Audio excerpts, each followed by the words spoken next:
Hello everyone. तो last class में हमने रेक्टेंगुलर पोटेंशियल बैरियर पढ़ी थी। Rectangular potential barrier, rectangular potential barrier में क्या था?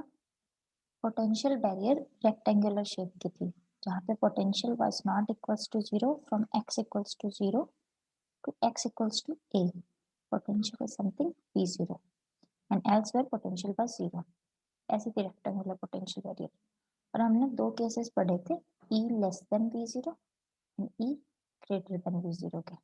ठीक है, एक अल्फा पार्टिकल्स का तो डीके होता है जो न्यूक्लियस से अल्फा पार्टिकल्स निकलते हैं। उस प्रोसेस में रेक्टेंगुलर पोटेंशियल से पार्टिकल्स इंसिडेंट होने का बहुत बड़ा रोल है। E लेस देन V0 वाले पार्टिकल्स इंसिडेंट होने का, तो हम उसका एप्लीकेशन पढ़ेंगे आज। ठीक है, जो न्यूक्लियस से अल्फा पार्टिकल्स निकलते हैं उसको कहते हैं tunnelling effect. Tunnelling effect Hindi में कहें तो सुरंगन प्रभाव या फिर बैरियर पेनिट्रेशन भी कहते हैं। टनलिंग इफेक्ट और बैरियर पेनिट्रेशन इसमें क्या होता है कि न्यूक्लियस के अंदर जो अल्फा पार्टिकल्स होते हैं उनकी मीन एनर्जी होती है energy E 4 mega electron volt से 10 मेगा इलेक्ट्रॉन वोल्ट तक। और अगर हम पोटेंशियल माने नाभिक के चारों ओर, न्यूक्लियस के चारों ओर जो पोटेंशियल है, तो वो होता है V0 इक्वल्स टू लगभग 25 मेगा इलेक्ट्रॉन वोल्ट्स। तो हम माने अगर कि सारी प्रोसेसेस क्लासिकली हो रही हैं तो न्यूक्लियस से कभी भी अल्फा पार्टिकल्स बाहर नहीं निकल सकने चाहिए। न्यूक्लियस से कभी भी अल्फा डीके नहीं होना चाहिए, क्योंकि जो पोटेंशियल बैरियर है E लेस देन V0 के केस में पार्टिकल पार ही नहीं कर सकते। लेकिन सिंस हम देखते हैं कि अल्फा पार्टिकल्स डीके होता है, अल्फा पार्टिकल्स इस रेक्टेंगुलर बैरियर को पार करके न्यूक्लियस से बाहर आ जाते हैं। तो ये इस तरीके की E लेस देन V0 वाले केस में जो बैरियर होती है उसको पार करते हैं। ठीक है, तो अल्फा पार्टिकल्स के न्यूक्लियस से बाहर आ जाने के इफेक्ट को ही टनलिंग इफेक्ट कहते हैं। ठीक है, इसको टनलिंग इफेक्ट या सुरंगन प्रभाव कहते हैं। ठीक है, इसके लिए हम यूज करेंगे रेक्टेंगुलर पोटेंशियल बैरियर का E लेस देन V0 वाला रिजल्ट। ठीक है, तो इसमें ट्रांसमिशन कोफिशिएंट, जिसको हिंदी में पारगमन गुणांक कहते हैं, वो क्या होता है? T equals to 1 upon 1 plus V0 square upon 4E V0 minus E exponential beta A upon 2 की स्क्वायर। यहाँ पे साइन हाइपरबोलिक बीटा ए था, यहाँ पे था sine hyperbolic beta A square.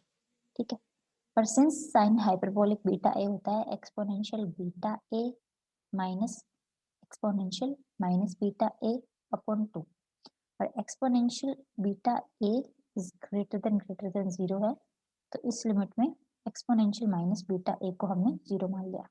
तो इस वजह से sine hyperbolic beta A square की जगह हमने एक्सपोनेंशियल बीटा ए अपॉन ए की स्क्वायर रिप्लेस करिए। तो ट्रांसमिशन कोफिशिएंट क्या आ जाएगा? यहाँ से करेंगे तो 1 upon 1 plus P note square upon 4E P note minus E exponential 2 beta ए अपॉन 4। इसको ऊपर लेके जाएंगे तो ये हो जाएगा 4 into 4 into 4 16 E V0 minus E upon since exponential beta A जो भी क्वांटिटी यहाँ आएगी ये आएगी 4E V0 minus E 16E plus V0 square exponential 2 beta ए। तो V0 स्क्वायर एक्सपोनेंशियल 2 बीटा ए है, वो इस क्वांटिटी से बहुत बड़ी क्वांटिटी है पहले वाली से, तो इसकी वैल्यू ऑलमोस्ट क्या आ जाएगी? ये हम निकाल रहे हैं ट्रांसमिशन कोफिशिएंट्स की वैल्यू। ट्रांसमिशन कोफिशिएंट पारगमन गुणांक T की वैल्यू आएगी 16E V0 minus E upon V0 square exponential minus 2 beta ए।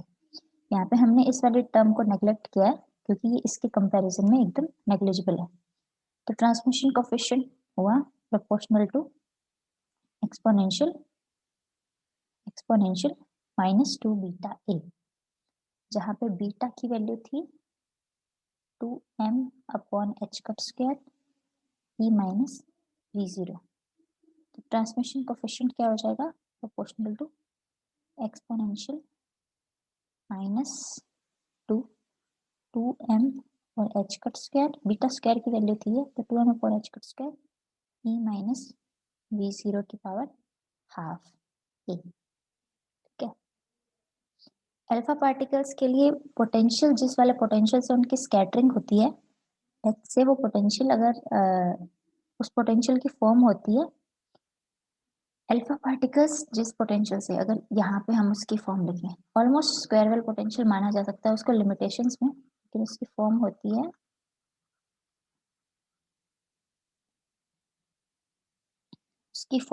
है V r equals to 2z minus 2 e square upon are.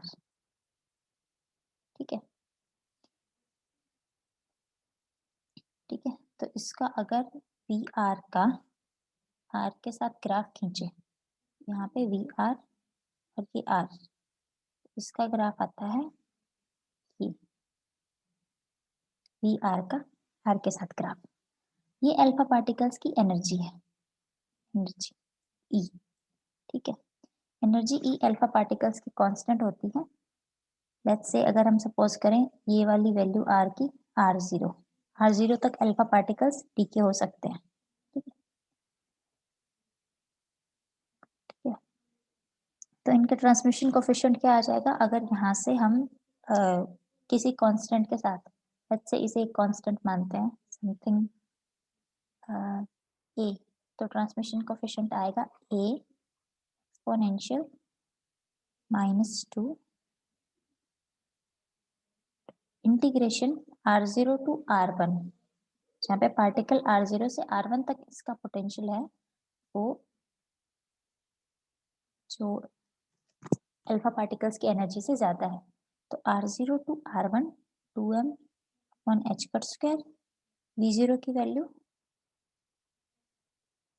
e 2 z minus 2 upon 4 pi epsilon naught r minus e power half dr। ठीक है, जहाँ पे जो potential barrier है विभवरोधिका, उसकी चौड़ाई a की वैल्यू को R0 से R1 तक लिया है। ठीक है, a की जगह dr लिख सकते हैं और t का इंटीग्रेशन कर सकते हैं। ठीक है, तो इसको सॉल्व करेंगे हम। इसको सॉल्व करने के बाद अल्फा पार्टिकल्स का ट्रांसमिशन कोएफिशिएंट आएगा a exponential minus pi upon h cut root 2m upon e V0 R0। ठीक है, ये अल्फा पार्टिकल्स का ट्रांसमिशन कोएफिशिएंट है जो कि न्यूक्लियर फिजिक्स में एक बहुत इंपॉर्टेंट डिजिट माना गया है। ठीक है, पार्टिकल्स की एनर्जी वेलोसिटी के प्रोपोर्शनल होती है। ठीक है, तो ज्यादा वेलोसिटी वाले पार्टिकल्स होंगे उनके लिए टी अल्फा की वैल्यू ज्यादा होगी और टी अल्फा की वैल्यू रूट R0 के प्रोपोर्शनल होती है। 2α प्रोपोर्शनल टू रूट R0, मतलब न्यूक्लियस की जो रेडियस है उसके वर्गमूल के समानुपाती। ठीक है, तो टी अल्फा में जो एक्सपोनेंशियल होता है इसको गामा कोएफिशिएंट भी कहते हैं, गामा कोएफिशिएंट, गामा कोएफिशिएंट। ठीक, तो जो टनलिंग इफेक्ट होता है या सुरंगन प्रभाव, ये एकदम क्वांटम मैकेनिक्स के होने को इस्टेब्लिश करता है, क्योंकि टनलिंग इफेक्ट क्लासिकल मैकेनिक्स से किसी भी तरीके से एक्सप्लेन नहीं किया जा सकता। अल्फा पार्टिकल्स का डीके सिर्फ क्वांटम मैकेनिक्स से एक्सप्लेन किया जा सकता है। ठीक है, तो ये यूनिट सेकंड था हमारी बुक में जो यूनिट सेकंड है उसका लास्ट टॉपिक था। इसके बाद हम यूनिट थर्ड नेक्स्ट क्लास में शुरू करेंगे। नेक्स्ट क्लास होगी फ्राइडे को। ठीक है, फ्राइडे को नेक्स्ट क्लास है। अगर अल्फा डी के समझ में नहीं आया तो फ्राइडे को पूछ लेना लाइव क्लास में।